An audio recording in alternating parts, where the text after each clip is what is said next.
Bueno, ya estamos de vuelta de nuevo aquí en Alameda 67, aquí platicando con la doctora Silvina. Y bueno, nos quedamos en la sección anterior platicando precisamente acerca de, bueno, este golpe de Estado que hay en Guatemala. Y después comienza uno de los periodos más oscuros y terribles en la historia de Guatemala.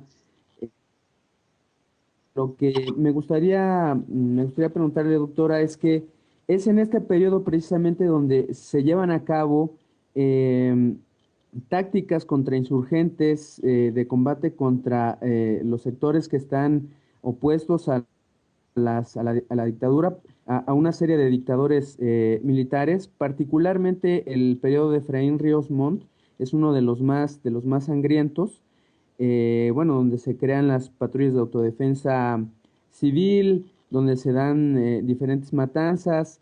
Y bueno, quisiera que nos hablara, doctora, un poco, reflexionando sí, a grandes rasgos sobre las peculiaridades de este periodo, las peculiaridades respecto al control civil, político y militar de este periodo. Fue un periodo muy sangriento, un periodo terrible donde bueno, hay verdaderamente de cómo aldeas completas fueron arrasadas, cómo se torturaba a las personas en la vía pública, bueno, una serie de cosas verdaderamente terribles. Y entonces, doctora, aquí se llega a mencionar que, bueno, las fuerzas militares llevaron a cabo experimentos de represión que, bueno, son muy, muy parecidos a los que se llevó a cabo en la Alemania nazi, en Argelia por los franceses, pero específicamente en Guatemala, ¿qué sucedió? ¿Cuál fue la configuración específicamente política de este tipo de represión en Guatemala, doctora? Bueno, todo lo que dices o lo que decís es absolutamente cierto, y peor cuando escuchamos los testimonios del juicio que se hizo de Efraín Ríos Montt y la sentencia de 700 páginas que está ahí esperando que se haga justicia, ¿no es cierto? Están ahí las 700 páginas a pesar de que lo absolvieron, ¿no es cierto?, de ser un genocida. Acá tengo el diario La Jornada del sábado 11 de mayo de 2013, donde estaba la portada con la foto de Efraín Ríos Montt que decía genocida. Una semana después decidieron que no lo era. Así están las cosas en Guatemala, ¿no es cierto? Y así hay también mucha gente que sigue luchando. El tema el tipo de contrainsurgencia y represión en Guatemala creo que justamente tiene mucho que ver con cómo cómo aniquilan a partir del 54 todo lo que se había logrado con la revolución. El 54 no es el derrocamiento de Arbenz, el 54 es, digamos, arrancar de raíz todos las utopías, los logros políticos y económicos y sociales que se habían dado de modo paulatino, incluso algunos muy, muy pequeños, pero eso había que arrancarlo de raíz. Y para arrancarlo de raíz, bueno, está Martí dice que los hombres se matan, las ideas no, pero bueno, parece que lo de matar hombres fue la forma de la contrainsurgencia en Guatemala, que es el primer lugar donde se aplica bien la contrainsurgencia de la mano de la Alianza para el Progreso. Estamos hablando del año 1962-63. La primera racia se hace en el 66. Y bueno, el problema es que las guerrillas que surgen a partir de los 60 ahí y los movimientos urbanos sindicalistas combativos no fueron, digamos, a pesar de ser sistemáticamente o a intentar el ejército de destruirlo sistemáticamente, volvían a resurgir y ya para fines de los 70 resurge con mucha fuerza el sindicalismo, a pesar bueno, de las innumerables afrentas del ejército contra ellos, y resurge lo que es el movimiento guerrillero y los movimientos en las montañas, ¿no? Y con los campesinos, algo que tardó en cuajar, pero que cuajó, y por lo tanto la contrainsurgencia fue fatal, digamos, porque de algún modo sí estaba funcionando bueno, esta unión de intereses, de deseos, tanto de los indígenas que venían con una lucha, ya sabemos, centenaria, ¿verdad?,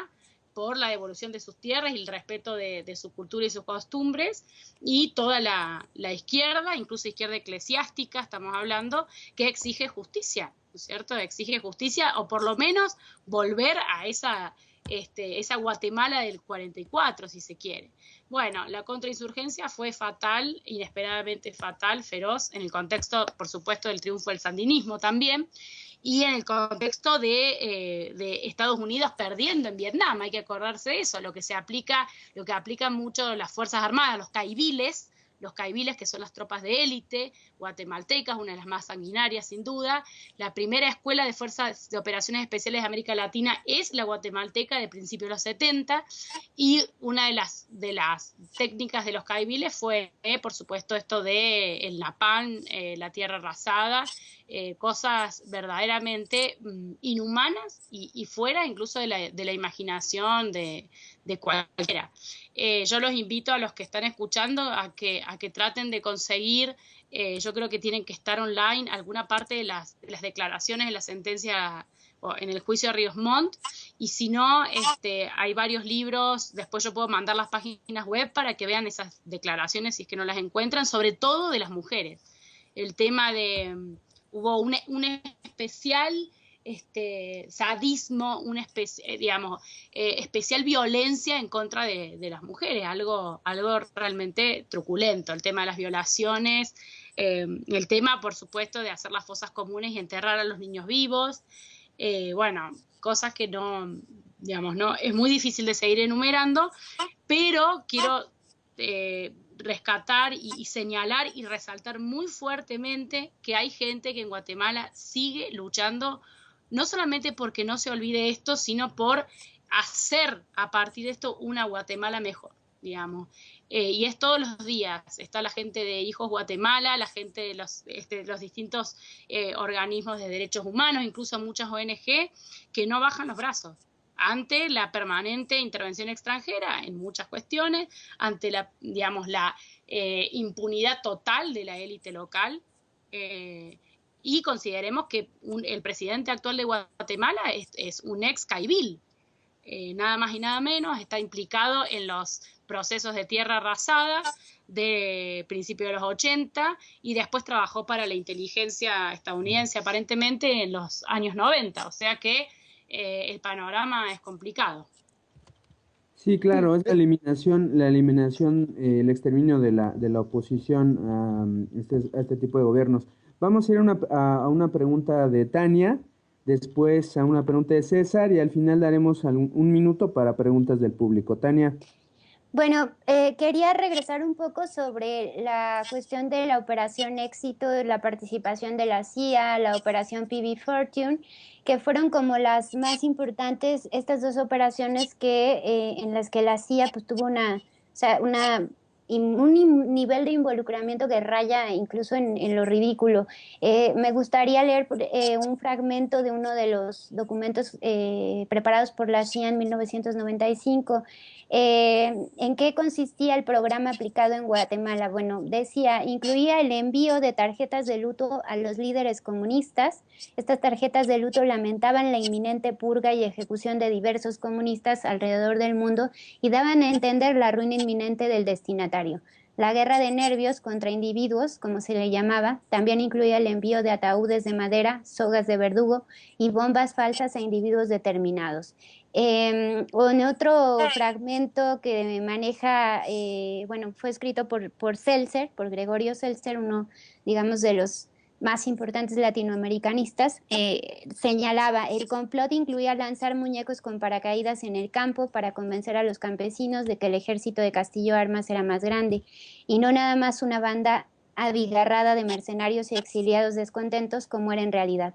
La CIA propagaba sobornos en efectivo a oficiales militares para que entregaran a su comandante, instalaran su propia estación de radio clandestina, difundieran en la noche sonidos de batalla para estimular el saqueo de la capital y finalmente enviaran pilotos americanos a bombardear edificios del gobierno. Entonces, bueno, hasta esas prácticas se llegaba en ese momento de crisis y la necesidad de recuperar pues Guatemala de este proyecto revolucionario que se estaba instaurando, ¿no? Que se estaba llevando a cabo. Y bueno, volviendo sobre el tema más importante de este apartado, me parece que es muy importante decir que nos traigas al presente, nos digas qué tiene que ver todo esto que estamos comentando con Otto Pérez Molina, el actual presidente de Guatemala, ¿no? que fue partícipe, respaldó el golpe de Estado del 54, pero además no solo eso, sino que se le distinguió con la condecoración de la Cruz del Ejército de Guatemala antes de retirarse en el año 2000. Entonces, ¿qué contexto? O sea, ¿a dónde nos trae todo este contexto que estamos explicando y profundizando un poco? ¿Y qué tiene que ver con este presidente, ¿no? ¿Y qué está sucediendo hoy en día en Guatemala, Sil? Mira, lo que yo veo es esto, la pregunta una vez más, ¿qué democracia? ¿De qué democracia estamos hablando? Creo que en el caso de Guatemala hay que remitirse al proceso de los acuerdos de paz, que en apariencia fueron los más completos digamos, firmados en ese momento, comparados con el de El Salvador, etcétera, como unos acuerdos de paz que incluían digamos, el bienestar socioeconómico de la población y sobre todo que la inclusión de la mayoría de la población, que estamos hablando que son indígenas, ¿no es cierto? Una gran promesa, digamos, los acuerdos de paz firmados por todos los organismos internacionales, apoyados. ¿Qué pasa? Bueno, para mí, desde mi humilde perspectiva, digamos, ni la paz ni la democracia son posibles digamos, en una estructura absolutamente desigual. Por eso reivindico una vez más el proceso de democracia guatemalteca del 44, porque no se hablaba solamente de inclusión política y de participación digamos, en la votación, sino de inclusión económica. Eso era parte de la definición misma de democracia. Lamentablemente, sabemos que a partir de los 90, digamos, viene de antes, pero sobre todo en los 90 en América Latina y en Guatemala con los acuerdos de paz también, lo que se institucionalizó fue una democracia neoliberal. ¿Y qué pasa con la democracia neoliberal? Es una democracia formal solamente, vacía de cualquier contenido de justicia social. Y eso es lo que se está viendo ahora en Guatemala, que es una democracia de fachada, es decir, donde aparentemente las instituciones del Estado de Derecho funcionan, pero no funcionan, y donde puede haber un presidente que, si es un presidente democrático, se supone que representa la mayoría de los y las guatemaltecos, y lo que se está viendo con la enorme cantidad de movimientos sociales dentro de Guatemala, con las demandas permanentes que hay por saqueo de tierras, por injusticia en términos de derechos humanos, por injusticia en términos de derechos laborales, por cuestiones de educación que no han sido subsanadas, porque como dicen ellos mismos, el peligro ahora es retroceder a antes del 44, eso es lo que dicen, vamos a volver antes del 44. Digamos, Otto Pérez Molina solo podría estar en este contexto, digamos. Él y el grupo que lo apoya y lo que él representa, ¿no es cierto? Que yo no creo que esté representando a la gran mayoría de los guatemaltecos, ni mucho menos, y creo que lo que está pasando, que se ve en todos en los medios alternativos sobre todo, es que la gente está haciendo valer su derecho de hacerse escuchar en las calles, aunque claro que la represión se hace evidente, y no solamente represión simbólica, si se quiere, sino represión física también, ¿verdad? César. Claro, sí. Pues bueno, vamos a un corte musical. Antes de eso, pues seguimos con la lectura de poemas de Humberto Acabal. Les voy a leer Los vivos muertos. Los vivos muertos son los que cargan la palabra falsa. No tienen descanso. Aunque se escondan, la oscuridad será a un lado y los dejará desnudo. Esto es Alameda 67, estamos con la doctora Silvina Romano. Vamos a un corte musical. Tácticas contrainsurgentes de combate contra los sectores que están opuestos a la dictadura, a una serie de dictadores militares, particularmente el periodo de Efraín Ríos Montt, es uno de los más sangrientos, donde se crean las patrullas de autodefensa civil, donde se dan diferentes matanzas, y bueno, quisiera que nos hablara, doctora, un poco, reflexionando a grandes rasgos sobre Bueno, ya estamos de vuelta de nuevo aquí en Alameda 67, estoy platicando con la doctora Silvina. Y bueno, nos quedamos en la sección anterior platicando precisamente acerca de, bueno, este golpe de Estado que hay en Guatemala. Y después comienza uno de los periodos más oscuros y terribles en la historia de Guatemala. Lo que me gustaría preguntarle, doctora, es que es en este periodo precisamente donde se llevan a cabo Absolutamente cierto. Y peor cuando escuchamos los testimonios del juicio que se hizo de Efraín Ríos Montt y la sentencia de 700 páginas que está ahí esperando que se haga justicia, ¿no es cierto? Están ahí las 700 páginas a pesar de que lo absolvieron, ¿no es cierto?, de ser un genocida. Acá tengo el diario La Jornada del sábado 11 de mayo de 2013, donde estaba la portada con la foto de Efraín Ríos Montt que decía genocida. Una semana después decidieron que no. Se llega a mencionar que, bueno, las fuerzas militares llevaron a cabo experimentos de represión que, bueno, son muy parecidos a los que se llevó a cabo en la Alemania nazi, en Argelia por los franceses, pero específicamente en Guatemala, ¿qué sucedió? ¿Cuál fue la configuración específicamente política de este tipo de represión en Guatemala, doctora? Bueno, todo lo que dices o lo que decís. Las peculiaridades de este periodo, las peculiaridades respecto al control civil, político y militar de este periodo, fue un periodo muy sangriento, un periodo terrible donde hay verdaderamente de cómo aldeas completas fueron arrasadas, cómo se torturaba a las personas en la vía pública, bueno, una serie de cosas verdaderamente terribles. Y entonces, doctora, aquí